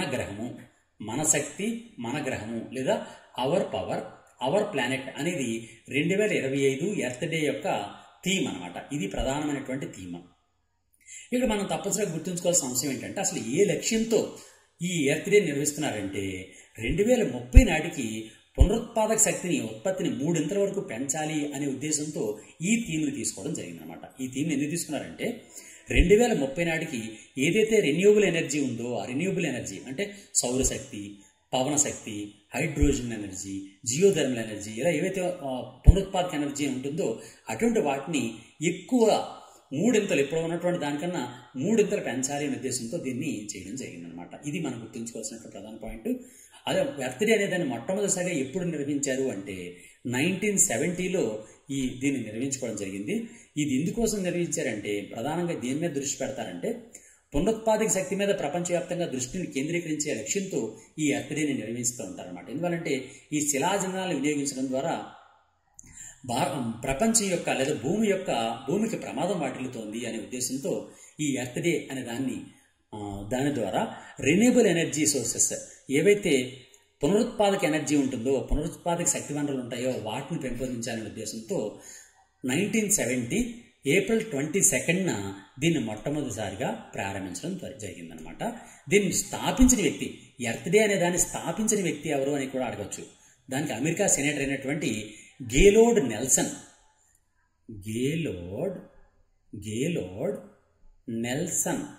అనే వ్యక్తి. గేలోడ్ నెల్సన్ అనేటువంటి వ్యక్తి మొట్టమొదటిసారిగా ఈ ఎర్త్ డే అనే దాన్ని మొట్టమొదటి ప్రారంభించడం జరిగిందనమాట. అంటే ఆ విధంగా ప్రారంభించిన వ్యక్తి ఎవరు అంటే గేలోడ్ నెల్సన్ అనమాట. ఇది మనం గుర్తుంచుకోవాల్సిన ప్రధానమైన పాయింట్. అయితే ఇక్కడ మరొక ఇంపార్టెంట్ విషయం చెప్తాను మీకు. ఇప్పుడు మనం ఎర్త్ డే అనుకున్నాం. ఎర్త్ డే ఏం చేస్తున్నామండి? పర్యావరణ పరిరక్షణ చేయడము లేకపోతే భూమిని పరిరక్షణ చేయడం అనే లక్ష్యంతో మనం ఎర్త్ డే అనే దాన్ని చేస్తున్నాం కదండి. అంటే శిలాజనాల వినియోగాన్ని తగ్గించి కేవలం పునరుత్పాదక ఇంధన వనరులను పెంపొందించాలనే లక్ష్యంతో మనం ఎర్త్ డే చేస్తున్నాం. ఇలా పర్యావరణ పరిరక్షణ చేయడం కోసం వినియోగిస్తున్నటువంటి వేరు డేస్ ఏంటి ఇవన్నీ ఒకేసారి తెలుసుకున్నాం అనుకోండి మనకి ఈజీగా ఉంటుంది కదా. మనం ఎర్త్ డే ఆల్రెడీ మనం మాట్లాడుకున్నాం. ఎప్పుడు చేస్తున్నాం? ఈ రోజే. అది ఎప్పుడండి? April 22. April 22 ఎర్త్ డే చేస్తున్నాం. అలాగే ఇంకో డే ఉంటుంది. దానిలో ఏంటంటే నీటిని పరిరక్షించాలి అనే ఉద్దేశంతో వరల్డ్ వాటర్ డే ప్రపంచ జల దినోత్సవం చేస్తారు. ఎప్పుడు చేస్తారంటే మార్చి 22వ తారీఖున చేస్తారు. చూసారా, ఇది ఏప్రిల్ 22వ తారీఖున ఏం చేస్తామండి, ఎర్త్ డే చేస్తాం. మార్చి 22వ తారీఖున ప్రపంచ జల దినోత్సవము లేదా వరల్డ్ వాటర్ డే అని చేస్తున్నారు. ఓకే, ఇది ఈ విధంగా మార్చ్ 22, ఏప్రిల్ 22 మనం ఈజీగా మనం గుర్తుంచుకోవచ్చు. ఇది ఎర్త్ డే. ఓకేనండి. అలాగే మరొక విషయం చెప్తాను చూడండి. అదేంటి అంటే మే 22 సేమ్ అదే విధంగా అదే ప్యాటర్న్లో మే 22 ఉంటుంది. మే 22 ఏం చేస్తామంటే ప్రపంచవ్యాప్తంగా ఈ బయోలాజికల్ డైవర్సిటీ ఉంటుంది. అంటే జీవులు అనేక రకాలైన జీవులు ఉంటాయి. ఆ జీవులన్నింటినీ అంటే జీవ వైవిధ్యాన్ని పరిరక్షించడం కోసమని ఒక ప్రత్యేక డే చేస్తూ ఉంటాం. ఆ డేని ఏమంటారంటే international day for biological diversity. చూసారండి, సేమ్ ప్యాటర్నే. మార్చ్ 22, ఏప్రిల్ 22, మే 22. మీరు చాలా జాగ్రత్త గుర్తుంచుకోండి. ఈ విధంగా ఈ 3 తప్పనిసరి గుర్తుంచుకోవాలి. మార్చ్ 22 నాడు ప్రపంచ జల దినోత్సవం చేస్తాం. ఏప్రిల్ 22 నాడు ప్రపంచ ఎర్త్ దినోత్సవం చేస్తాం. మే 22 రోజు international day for biological diversity చేస్తాం. ఓకే, ఈ పాయింట్ గుర్తుంచుకోండి. అంతేకాకుండా ప్రపంచ పర్యావరణ దినోత్సవం అని దాన్ని చేస్తుంటాం. World environmental day. ఎవరు మీకు తెలిస్తే వాళ్ళు కామెంట్ రూపంలో తెలియజేయండి. వరల్డ్ ఎన్విరాన్మెంటల్ డే ఎప్పుడు చేస్తామండి, జూన్ 5వ తేదీన ప్రపంచ పర్యావరణ దినోత్సవం చేస్తాము. అలాగే అదే జూన్ మంత్లో జూన్ 8న ఒక దినోత్సవం చేస్తాం. ఏ దినోత్సవం చేస్తాం చెప్పండి, సముద్రాలను పరిరక్షణ చేయాలి అనే ఉద్దేశంతో వరల్డ్ ఓషన్స్ డే ప్రపంచ సముద్రాల దినోత్సవం చేస్తాము. ప్రపంచ సముద్రాల దినోత్సవం జూన్ 8న చేస్తాము. అలాగే జూన్ 11th వచ్చింది అనుకోండి, ఆ రోజు ఒక ప్రత్యేక దినోత్సవం ఉంటుంది. ఏంటది, వరల్డ్ పాపులేషన్ డే, ప్రపంచ జనాభా దినోత్సవము. చూసారండి, ఇవన్నీ ఇంచుమించు అలాంటివే, ఒకేలాంటివే ఇవన్నీ. జూన్ 11th ఏం చేస్తామండి, ప్రపంచ జనాభా దినోత్సవం చేస్తూ ఉంటాం. అలాగే మరో దినోత్సవం చేస్తాం. పర్యావరణ పరిరక్షణలో భూమి చుట్టూ ఉన్నటువంటి ఒక పొర ఉంటుంది. ఇలా భూమి ఉందనుకోండి, దీని యొక్క వాతావరణం చుట్టూ కూడా ఒక పొర ఉంటుంది. ఆ పొరను ఏమంటామండి, ఓజోన్ లేయర్ అంటాం. ఓజోన్ అనేది ఏంటి, ఆక్సిజన్ అనేది O2 అంటే 2 ఆక్సిజన్ మాలిక్యూల్స్ ఉంటే O2 అంటాం. ఓజోన్లో 3 ఆక్సిజన్ మాలిక్యూల్స్ ఉంటాయి, O3 అనే దాన్ని ఓజోన్ అని పిలుస్తాం. ఆ ఓజోన్ అనేది భూమి చుట్టూ ఉండి మనకు సూర్యరశ్మి నుంచి వచ్చేటువంటి అల్ట్రావైలెట్ రేస్ నుంచి మన భూమిని రక్షిస్తూ ఉంటుంది. కానీ ఆ భూమిని రక్షిస్తున్నటువంటి ఆ ఓజోన్ లేయర్ అనేది ఈ మధ్య డిప్లీషన్ అయిపోతుంది, ప్రమాదంలో పడుతుంది. అందువల్ల ఆ ప్రమాదంలో పడకుండా ఓజోన్ లేయర్ని పరిరక్షించాలనే ఉద్దేశంతో international day for the preservation of the ozone layer అని దాన్ని చేస్తారు. ఓజోన్ డే అనమాట. ఈ ఓజోన్ లేయర్ పరిరక్షణ చేసేటటువంటి దినోత్సవం ఎప్పుడు అంటే సెప్టెంబర్ 16వ తేదీన ఓజోన్ పొర యొక్క పరిరక్షణ దినోత్సవం అనేది చేస్తూ ఉంటాము. అలాగే ప్రపంచంలో అనేకమైనటువంటి యానిమల్స్ ఉంటాయి. ఆ ప్రపంచంలో ఉన్నటువంటి యానిమల్స్ అన్నింటినీ పరిరక్షణ చేయాలనే ఉద్దేశంతో వరల్డ్ యానిమేషన్ డే లేదా వరల్డ్ యానిమల్ డే ప్రపంచ జంతు దినోత్సవం అనే దాన్ని అక్టోబర్ 4th చేస్తూ ఉంటాం. అక్టోబర్ 4వ తేదీన ప్రపంచ జంతు దినోత్సవం అనేది చేస్తూ ఉంటాం. ప్రపంచ జంతువుల దినోత్సవం అనే దాన్ని చేస్తూ ఉంటాం. అలాగే యుద్ధాల్లో పర్యావరణ విధ్వంసం జరుగుతూ ఉంటుంది. యుద్ధాల్లో పర్యావరణ పరిరక్షణ జరుగుతుంటుంది. యుద్ధాల్లో పర్యావరణ పరిరక్షణ international day for the preventing the exploitation of the environment in war and armed conflicts. ఈ వార్ అండ్ ఆర్మ్డ్ కాన్ఫ్లిక్ట్స్లో వస్తున్నటువంటి ప్రమాదాలను నివారించడం కోసమని ఇంటర్నేషనల్ డే చేస్తుంటాం. ఆ డే ఎప్పుడు చేస్తామంటే నవంబర్ 6వ తేదీని చేస్తుంటాం అన్నమాట. నవంబర్ 6th ఏం చేస్తామండి, international day for preventing the exploitation of the environment in war and armed conflict. ఈ వార్ ద్వారా అంటే యుద్ధాల ద్వారా అండ్ ఏవైనా ఆయుధాల ద్వారా పర్యావరణ పరిరక్షణని విఘాతం కలిగించేటటువంటి దాన్ని ఆపడం కోసమని ఒక ప్రత్యేక దినోత్సవం చేస్తాం. అంటే యుద్ధాల్లో పర్యావరణాన్ని విధ్వంసాన్ని తగ్గించే లక్ష్యంతో చేసేటటువంటి దినోత్సవాన్ని international day for the preventing the exploitation of the environment in war and armed conflict అనిపిస్తారనమాట. దాన్ని నవంబర్ 6th చేస్తారనమాట. ఈ విధంగా మనం పర్యావరణానికి సంబంధించినటువంటి దినోత్సవాలన్నీ కూడా ఈ విధంగా ఒక విధంగా మనం గుర్తుంచుకోవాలన్నమాట. వీటి మీద తప్పనిసరిగా మన క్వశ్చన్స్ వస్తాయి కాబట్టి మనం తప్పనిసరిగా గుర్తుంచుకొని తీరండి. నెక్స్ట్, ఈరోజు మనకి ముఖ్య అతిథిగా, మన భారతదేశానికి ముఖ్య అతిథిగా మన అమెరికా యొక్క వైస్ ప్రెసిడెంట్ గారు మన భారతదేశానికి వచ్చి ఉన్నారు. మన భారతదేశంలో ప్రస్తుతం పర్యటన చేస్తున్నారు ఆయన ఈ మధ్య కాలంలోనే, అంటే కొత్తగా మన భారతదేశం యొక్క, నిజానికి ఏంటంటే మన భారతీయ వనితని మ్యారేజ్ చేసుకున్నాడు కాబట్టి ఆయన మన భారతదేశం యొక్క అల్లుడు అనమాట. అలాంటి ఆయన మన భారతదేశం యొక్క పర్యటనలో ఉన్నారు. ఇప్పుడు ఏప్రిల్ 21వ తేదీన ప్రారంభమై 4 రోజుల పాటు, ఏప్రిల్ 21 నిన్న ప్రారంభమైంది, ఏప్రిల్ 21, 22, 23, 24 ఈ 4 రోజులు కూడా ఇండియాలోనే ఆయన పర్యటిస్తున్నారు అనమాట. ఏ లక్ష్యంతో పర్యటిస్తున్నారు? ఆయన ఉద్దేశం ఏంటి అంటే, భారత ప్రధాని నరేంద్ర మోడీ గారితో ద్వైపాక్షిక వాణిజ్యం, ఈ మధ్యకాలంలోనే అమెరికా అనేక దేశాల మీద అనేకమైనటువంటి టారిఫ్స్ విధించింది, అంటే ట్యాక్సెస్ ఎక్కువగా పెంచింది. అలాంటి టారిఫ్స్ నుంచి మన భారతదేశం అండ్ రక్షణ కల్పించడం కోసమని, నిజానికి ప్రస్తుతం భారతదేశం మీద అమెరికా అనేది 26% టారిఫ్లు, 26% టారిఫ్లు విధించింది. అంటే అమెరికా దిగుమతి చేసుకుంటున్నటువంటి భారతదేశం యొక్క ఎగుమతులు ఉన్నాయి కదండి, మన ఇండియా నుంచి అమెరికా వాళ్ళు దిగుమతి చేసుకున్నటువంటి వస్తువుల మీద 26% సుంకాలని, అంటే ట్యాక్సెస్ అని, ఇంపోర్ట్ ట్యాక్స్ విధిస్తున్నారు అనమాట. అందువల్ల మన ఇండియన్ ఎక్స్పోర్ట్స్కి చాలా ఇబ్బందికరం. అందువలన ఈ జేడీ వాన్స్ గారితో దాని మీద చర్చించాలనే ఉద్దేశంతో ఒక ఒప్పందం కుదుర్చుకోవడం కోసమని ఆ జేడీ వాన్స్ గారు మన ఇండియాలో పర్యటించడం జరుగుతుంది. అయితే దీని ద్వారా ప్రస్తుతం మన భారతదేశానికి, యుఎస్కి, ఇండియా అండ్ యుఎస్ ఈ 2 దేశాల మధ్య ఎంత వాణిజ్యం జరుగుతుందట? $190 బిలియన్, $190 బిలియన్, $190 బిలియన్ ద్వైపాక్షిక వాణిజ్యం జరుగుతుంది. అలాంటి దాన్ని 2030 నాటికి, 2030 నాటికి $500 బిలియన్ చేర్చాలి అనే లక్ష్యంతో జేడీ వాన్స్ గారి పర్యటన అనేది ప్రస్తుతం సాగుతుందన్నమాట. భారతదేశం ఏమని అడుగుతుందంటే, అమెరికా దిగుమతులు ఉన్నాయి కదండి, అమెరికా దిగుమతి చేసుకున్న దిగుమతులు, భారతదేశం యొక్క ఎగుమతులు, వాటి మీద ట్యాక్స్ తగ్గించాలి. అంతేకాకుండా అమెరికా సైనిక పరికరాలు ఉంటాయి, మనకి మన యుద్ధ పరికరాలన్నీ ఉంటాయి, అటువంటి టెక్నాలజీని మన ఇండియాకి ఇవ్వాలి. అంతేకాకుండా అనేక మంది విద్యార్థులు, భారతీయ విద్యార్థులు, ఉద్యోగస్తులు కూడా అమెరికా వెళ్ళి వర్క్ చేస్తున్నారు. అలాంటి వాళ్ళు H1B వీసాలు ఉంటాయి, H1B వీసాలు, ఆ H1B వీసాల మీద స్పష్టత ఇవ్వాలి, మా ఇండియాకి ఎక్కువ సపోర్ట్ ఇవ్వాలి అని భారతదేశం అడుగుతుంది. అమెరికా ఏం అడుగుతుంది? భారతదేశం వాళ్ళు అమెరికా మీద విధిస్తున్నటువంటి సుంకాలు ఏవైతే ఉన్నాయో వాటిని తగ్గించాలంటుంది. అంతేకాకుండా వ్యవసాయ రంగంలో కూడా సంస్కరణలు తెచ్చి అమెరికా నుంచి అగ్రికల్చర్ సంబంధించినటువంటి ఇంపోర్ట్స్ కూడా చేసుకోవాలి అని చెప్తోంది. అంతేకాకుండా భారతదేశాన్ని ఒక వ్యూహాత్మకమైనటువంటి భాగస్వామిగా చూస్తూ చైనాకి చెక్ పెట్టడం కోసమని అమెరికా ప్రయత్నం చేస్తోందన్నమాట. ఈ విధంగా ప్రత్యేకమైనటువంటి ఒక కార్యక్రమం కోసమని మన జేడీ వాన్స్ గారు మన ఇండియాలో ప్రస్తుతం పర్యటించేస్తున్నారు. ఆయనకు సంబంధించినటువంటి ప్రధానమైన అంశాలు అవన్నమాట.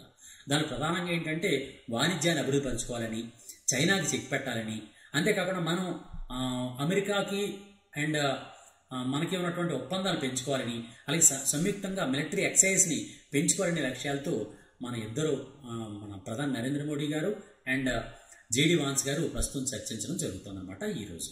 ఓకే, ఇది దీనికి సంబంధించినటువంటి ప్రధాన వార్త. నెక్స్ట్ మరొక విషయం అదేంటంటే, ఈరోజు మన భారత ప్రధాని నరేంద్ర మోడీ గారు సౌదీ అరేబియాకి ప్రయాణం చేశారు. సౌదీ అరేబియాకి ఆయన పర్యటన, ఆయన విజిట్కి వెళ్ళారనమాట. సౌదీ అరేబియాతో విజిట్కి వెళ్ళారు. ఆ సౌదీ అరేబియాతో ఎటువంటి ఒప్పందాలు చేసుకోబోతున్నారు, అసలు ఏంటి విషయం ఏంటంటే ఒకసారి మాట్లాడుకుందాం. ఏంటి అంటే, మన భారత ప్రధాని సౌదీ అరేబియా దేశానికి, సౌదీ అరేబియా దేశానికి వెళ్తున్నారు. సౌదీ అరేబియా దేశంలో ఏప్రిల్ 22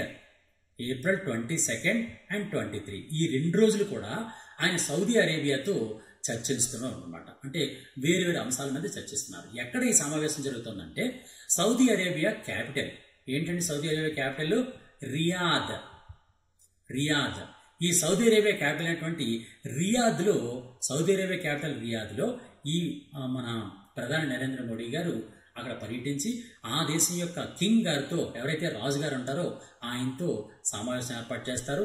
అలాగే యువరాజుతో కూడా, క్రౌన్ ప్రిన్స్ అంటారు, ఆ క్రౌన్ ప్రిన్స్ యొక్క పిలుపు మేరకి, ఆహ్వానం మేరకి వెళ్ళారు. నిజానికి ఆ క్రౌన్ ప్రిన్స్ అంటే నెక్స్ట్ రాజు గారు అనమాట. అంటే క్రౌన్ ప్రిన్స్ అంటే యువరాజు. ఆ యువరాజు గారి పేరు ఏం పేరు అంటే Mohammed bin Salman. Crown prince, అక్కడ ఉన్నటువంటి ప్రధాని గారి పేరు మొహమ్మద్ బిన్ సల్మాన్. అలాగే అక్కడ ఉన్నటువంటి క్రౌన్ ప్రిన్స్ గారు ఆహ్వానం మేరకు ఇక్కడికి వెళ్ళడం జరిగింది. అక్కడ ఉన్నటువంటి కింగ్ పేరు ఏం పేరు అంటే Salman bin Abdulaziz al Saud. Salman bin Abdulaziz al Saud. ఈ అల్ సౌద్ గారితో సమావేశం ఏర్పాటు చేసుకొని ఆ సమావేశం అనుగుణంగా భారతదేశానికి అండ్ మన సౌదీ అరేబియాకి మధ్యనటువంటి ట్రేడ్ ఏదైతే ఉందో ఆ ట్రేడ్ని మరింత పెంచుకోవాలి. నిజానికి ఏంటంటే భారతదేశానికి అత్యధికంగా క్రూడ్ ఆయిల్ని ఇంతవరకు కూడా ఎక్కువగా ఎగుమతి చేసినటువంటి దేశం ఏది అంటే సౌదీ అరేబియా. ఆ సౌదీ అరేబియా అనేది అరబ్ కంట్రీలో ప్రధానమైనటువంటి దేశం. ఆ సౌదీ అరేబియాలో అనేకమైనటువంటి మార్పులు తీసుకున్న వ్యక్తి ఈ క్రౌన్ ప్రిన్స్ అనమాట. క్రౌన్ ప్రిన్స్ ఆయన ఏమంటారంటే క్రౌన్ ప్రిన్స్ అంటారు. క్రౌన్ ప్రిన్స్ అంటే యువరాజు అనమాట. ఆ యువరాజు గారి పేరు ఏం పేరంటే Mohammed bin Salman al Saud. ఇతన్ని MBS అని కూడా పిలుస్తుంటారు. క్రౌన్ ప్రిన్స్ ని మొహమ్మద్ బిన్ అల్ సల్మాన్ అంటారు. ఆ మొహమ్మద్ బిన్ అల్ సల్మాన్ గారే ప్రస్తుతం మన ప్రధాని నరేంద్ర మోడీ గారిని ఆహ్వానించడం జరిగింది. ఆ ఆహ్వానం మేరకి ప్రస్తుతం మన సౌదీ అరేబియాలో ప్రస్తుతం మన భారత ప్రధాని పర్యటన చేస్తున్నారు. నిజానికి రియాద్ వెళ్ళినటువంటి ఇప్పటిదాకా రియాద్ అనే దాన్ని మన భారత ప్రధానులు ఎవరు కూడా ఇంతవరకు వెళ్ళలేదట. ఇదే ఫస్ట్ టైం మన భారత ప్రధాని రియాద్ వెళ్ళారనమాట. రియాద్ వెళ్ళి అక్కడ ఇండియా సౌదీ అరేబియా ఇద్దరు కూడా India Saudi Arabia strategic partnership అనే దాన్ని ఏర్పాటు చేసుకోవడం జరిగింది. దానిలో వ్యూహాత్మకమైనటువంటి భాగస్వామ్యం పెంచుకొని ఆర్థిక పరమైనటువంటి వ్యాపార సంబంధాలని అభివృద్ధి పరచుకోవాలి అని లక్ష్యంగా పెట్టుకోవడం జరిగిందనమాట. నిజానికి భారతదేశం ఈ సౌదీ అరేబియాకి భారతదేశం అనేది ఎగుమతులు ఎంత చేస్తుందంటే $11.56 బిలియన్ అనమాట. $11.56 బిలియన్ ఎగుమతి చేస్తుంది భారతదేశం. కానీ దాని దగ్గర నుంచి సౌదీ అరేబియా నుంచి $31.42 బిలియన్ ఇంపోర్ట్ చేసుకుంటుంది. అందులో చూసారా ఎక్స్పోర్ట్స్ అనేవి కేవలం 11.56 ఉన్నాయి, కానీ ఇంపోర్ట్స్ మాత్రం $31.42 బిలియన్ ఉన్నాయి. దానికి కారణం ఏంటంటే క్రూడ్ ఆయిల్. మనం క్రూడ్ ఆయిల్ అంతనే కూడా మ్యాక్సిమం క్రూడ్ ఆయిల్ని సౌదీ అరేబియా నుంచి ఇంపోర్ట్ చేసుకుంటాం. అందువలన ఆ క్రూడ్ ఆయిల్ యొక్క దిగుమతులు మనం పెంచుకునే ఉద్దేశంతోనూ అంతేకాకుండా మన ఎక్స్పోర్ట్స్ని మనం పెంచుకునే ఉద్దేశంతో కూడా ఈరోజు మనం మన ప్రధాని నరేంద్ర మోడీ గారు వాళ్ళతో చర్చిస్తున్నారు అనమాట. అంతేకాకుండా మన 2025లో మన సౌదీ అరేబియాలో మన మక్కా ఉంది కదండి, ఆ మక్కాకి హజ్ అంటారు. హజ్ మన ముస్లిం సోదరులందరూ కూడా హజ్ యాత్రకు వెళ్తుంటారు. ఆ హజ్ కోట 2025 నాటికి ఎంత ప్రకటించింది అంటే సౌదీ అరేబియా 2025లో భారతదేశం నుంచి 1,75,025 మందిని మాత్రమే మేము యాక్సెప్ట్ చేస్తామని ప్రస్తుతం ప్రకటన జరిగిందనమాట. ఇందులో హజ్ కమిటీ నిజంగా వెళ్ళేవంటే 70% వరకు కూడా హజ్ కమిటీ వాళ్ళే వెళ్తారు. దాని గ్రూప్ ఆర్గనైజర్స్ ఉంటారు, మిగిలిన వాళ్ళే వెళ్తుంటారు అనమాట. ఇలాంటి హజ్ కమిటీ ఏదైతే హజ్ కోటా ఉందో ఆ హజ్ కోటాను పెంచి మరింత మంది భారతీయ ముస్లింలు ఆ హజ్ యాత్రకు వెళ్లే విధంగా చర్చించడం కోసం కూడా మన భారత ప్రధాని వాళ్ళతో చర్చించడం జరుగుతుంది అనమాట. ఇది మన భారత ప్రధాని యొక్క సౌదీ అరేబియా పర్యటన అనమాట. నెక్స్ట్ మరొక విషయం చూడండి.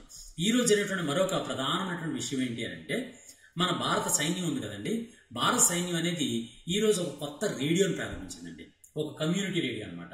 కమ్యూనిటీ రేడియో ఎక్కడ అంటే హిమాచల్ ప్రదేశ్లో ప్రారంభించింది. హిమాచల్ ప్రదేశ్లో ఉన్నటువంటి కిన్నౌర్ అనేటటువంటి డిస్ట్రిక్ట్లోని పూహ్ అనేటటువంటి స్థానం. ఆ స్థానం పేరు ఏం పేరంటే పూహ్ అనేటటువంటి స్థానం అనమాట. దాని పేరు పూహ్. ఈ పూహ్ అనేటటువంటి విలేజ్లో కిన్నౌర్ అనే జిల్లా అనమాట. కిన్నౌర్ ఆ జిల్లా పేరు కిన్నౌర్. ఏ రాష్ట్రం అండి? హిమాచల్ ప్రదేశ్. హిమాచల్ ప్రదేశ్లోని కిన్నౌర్ జిల్లా పూహ్ అనేటటువంటి గ్రామంలో భారత సైన్యం మన ఇండియన్ ఆర్మీ ఏం చేసిందంటే ఒక కమ్యూనిటీ రేడియో సర్వీసెస్ స్టార్ట్ చేసింది. ఇదో ప్రత్యేకత అనమాట, కమ్యూనిటీ రేడియో సర్వీసెస్. ఆ కమ్యూనిటీ రేడియో సర్వీసెస్ అనేది ఏ పేరుతో ప్రారంభించిందంటే వాయిస్ ఆఫ్ కిన్నౌర్ అనే పేరుతో ప్రారంభించింది. ఇది మనం గుర్తుంచుకోవాల్సిన ప్రధానమైన పాయింట్. ఎక్కడ ప్రారంభించిందంటే వాయిస్ ఆఫ్ కిన్నౌర్ హిమాచల్ ప్రదేశ్లోని కిన్నౌర్ జిల్లాలో ప్రారంభించింది. ఇది మనం గుర్తుంచుకోవాల్సిన ప్రధాన పాయింట్. అక్కడ కూడా ఈ ట్రైపీక్స్ అనేటువంటి ఒక పబ్లిక్ స్కూల్ ఉందట. ఆ ట్రైపీక్స్ అనేటువంటి పబ్లిక్ స్కూల్లో ఈ వాయిస్ ఆఫ్ కిన్నౌర్ అనేటువంటి దాన్ని ఒక కమ్యూనిటీ రేడియోని అక్కడ ప్రారంభించడం జరిగిందనమాట. ఇది ఇక్కడ మనం గుర్తుంచుకోవాల్సినటువంటి ప్రధాన పాయింట్. దీని మీదే డిఫరెంట్గా క్వశ్చన్స్ వచ్చే అవకాశం ఉందన్నమాట. నెక్స్ట్ మరొకటి చూడండి. అదేంటంటే ఈరోజు మన ఇద్దరు క్రీడాకారులకి ఒక అవార్డు రావడం జరిగింది. ఆ అవార్డు ఏంటి అంటే, మన క్రికెటర్స్ ఉన్నారు కదండి, మన క్రికెటర్స్లో బుమ్రా గారు మనకు తెలుసు. ఆ బుమ్రా గారు అలాగే స్మృతి మందన వీళ్ళిద్దరికీ కూడా ఒక ప్రత్యేకమైనటువంటి అవార్డు రావడం జరిగిందండి. ఒక ప్రత్యేక అవార్డు. ఆ అవార్డు మీద మనకు తప్పనిసరిగా క్వశ్చన్స్ వచ్చే అవకాశం ఉంది. ఆ అవార్డు ఏంటి అని అంటే ప్రధానంగా 2025 విజ్డెన్ క్రికెట్ అవార్డ్స్ అనేది ఇవ్వడం జరిగింది. 2025 విజ్డెన్ క్రికెట్ అవార్డ్స్. ఈ 2025 విజ్డెన్ క్రికెట్ అవార్డుని జస్ప్రీత్ బుమ్రా గారికి, స్మృతి మందానా గారికి ప్రదానం చేయడం జరిగిందనమాట. అందువలన ఈ అంశం మీద కూడా మనకి క్వశ్చన్స్ వచ్చే అవకాశం ఉంది. ఏ విధంగా వస్తుంది? ఫర్ ఎగ్జాంపుల్ జస్ప్రీత్ బుమ్రా ఉన్నారనుకోండి. జస్ప్రీత్ బుమ్రా గారు ఎవరు? ఆయన 2025 Wisden cricketer of the year award, అంటే Wisden cricketer of the year award పొందినటువంటి భారతీయ బౌలర్, క్రికెట్లో బౌలర్. అలాగే 2023 ఆషెస్ సిరీస్, అంటే ఇంగ్లాండ్ టూర్లో ఆషెస్ సిరీస్ జరుగుతుంది. ఆ ఆషెస్ టూర్లో జరిగినటువంటి మంచి ప్రదర్శన, ఆయన చేసినటువంటి అత్యుత్తమైనటువంటి ఫాస్ట్ బౌలింగ్కి గుర్తుగా ఈ విజ్డెన్ అవార్డు 2025 విజ్డెన్ అవార్డుని ఆయనకి ఇవ్వడం జరిగిందన్నమాట. అలాగే స్మృతి మందనా గారు ఉన్నారు. స్మృతి మందనా గారు కూడా 2025లో Wisden leading women cricketer in the world అనే అవార్డు పొందారు. ఆవిడ 2025లో ఏ అవార్డు పొందారండి? స్మృతి మందన ఏ అవార్డు పొందారండి? Wisden leading women cricketer in the world. Okay, ఈ అవార్డు పొందారు. Wisden leading women cricketer in the world అనేటువంటి అవార్డు పొందినటువంటి భారతీయ క్రికెటర్ అనమాట. ఈ విధంగా ఆవిడ 2023-24 కాలంలో ఇంటర్నేషనల్ స్థాయిలో చేసినటువంటి మంచి ప్రదర్శనకి ఆవిడకి గుర్తింపుగా ఆవిడకి ఆ అవార్డు ఇవ్వడం జరిగింది. నిజానికి ఇది ఆవిడకి రెండోసారి ఈ అవార్డు వచ్చింది. ఇంతకుముందు 2018లో కూడా ఆ అవార్డుని ఆవిడ ఇంతకుముందు గెలుపొందడం జరిగింది. ఇప్పుడు మళ్ళీ రెండోసారి ఆవిడ అవార్డుని పొందడం జరిగింది అనమాట. ఈ విధంగా ఈ రోజు సంబంధించినటువంటి international issues, national issues, sports issues and environmental issues, అంటే పర్యావరణ సంబంధాలు, అంటే అంతర్జాతీయ అంశాలు కానీ, జాతీయ అంశాలు కానీ, లేదా రాష్ట్ర స్థాయి అంశాలు కానీ, పర్యావరణ సంబంధ అంశాలు కానీ, క్రీడా సంబంధ అంశాలు కానీ, ఈ రోజుకి సంబంధించినవన్నీ కూడా కంప్లీట్గా ఈరోజు మీకు ఇవ్వడం జరిగింది. మిత్రులారా, ఇవన్నింటికి కలిపి ప్రతిరోజు కూడా ప్రతి ఎగ్జామ్లో కూడా మన ఏకలవ్య నుంచే మీకు జనరల్ స్టడీస్ అండ్ కరెంట్ అఫైర్స్లో కూడా అత్యధికంగా మార్కులు వస్తాయని మీ అందరికీ తెలిసిందే. అదే కోవలో అతి త్వరలో నిర్వహించబడేటువంటి ఆంధ్రప్రదేశ్ డిఎస్సి, ఏపీ డిఎస్సిలోను, ఏపీ జూనియర్ లెక్చరర్ ఎగ్జామ్లోను, ఏపీ డిగ్రీ లెక్చరర్స్ ఎగ్జామ్స్కు, AP polytechnic lecturers exams, AP constable mains exams, అంతేకాకుండా తెలంగాణలో జరిగేటటువంటి తెలంగాణ డిఎస్సికి, తెలంగాణ విఆర్ఓ ఎగ్జామ్స్కి, ఇవన్నిటికీ, అలాగే RRB group D exams, RRB NTPC exams, RRB ALP exams, ఇవన్నిటికి సంబంధించినటువంటి కంప్లీట్ వీడియో కోర్సెస్ ఏవైతే ఎగ్జాక్ట్ పాయింట్లు ఉంటాయో వాటితోని వీడియో కోర్సెస్ని మన గాంధీవం యాప్లో చేర్చడం జరిగింది. మీరు తప్పనిసరిగా గాంధీవం GANDEEVAM అనే గాంధీవం అని టైప్ చేసి గాంధీవం యాప్ని, మన గాంధీవం యాప్ని డౌన్లోడ్ చేసుకోండి. డౌన్లోడ్ చేసుకొని తప్పనిసరిగా దానిలో ఉన్నటువంటి కోర్సెస్ని మీరు తీసుకోండి. మీరు హయ్యెస్ట్ మార్కులు మీరు సాధించి తీరుతారు. అందులో ఏమాత్రం డోకాలేదు. మిత్రులారా, తక్కువ మంది చూస్తే నేను డిస్కస్ అవుతాను. అందులో తప్పనిసరిగా కనీసం ప్రతి మిత్రుడు కూడా ఒక్కొక్క విద్యార్థికైనా లేదా ఒక్కొక్క గ్రూప్కైనా మన వీడియోస్ని షేర్ చేయండి. మీ మిత్రులు కూడా చెప్పండి. తప్పనిసరిగా గాంధీ యాప్ని డౌన్లోడ్ చేసుకోమనండి. ఏకలవ్య కరెంట్ అఫైర్స్ యూట్యూబ్ ఛానల్ని సబ్స్క్రైబ్ చేసుకోమని చెప్పండి. మీరు తప్పనిసరిగా ఈ వీడియోని క్లిక్ చేసి, అంటే దానికి లైక్ కొట్టండి. లైక్ కొడితే ఇంకో కొంతమందికి సజెషన్ వెళ్తుంది యూట్యూబ్లో. అందులో ఆ విధంగా ఎక్కువ వ్యూస్ వస్తే నాకు కూడా చాలా ఇంట్రెస్ట్ కలుగుతుంటుంది. ఆ విధంగా మీ అందరూ కోఆపరేట్ చేస్తారని మీ అందరికీ కోరుతున్నాను.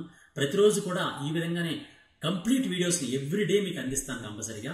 ఆ విధంగా అందించి మీ అందరి యొక్క ఎగ్జామ్స్ హైయెస్ట్ మార్కులు సంపాదించాలని మిమ్మల్ని అందరినీ కోరుకుంటూ all the best. God bless you. Thank you very much. God bless you.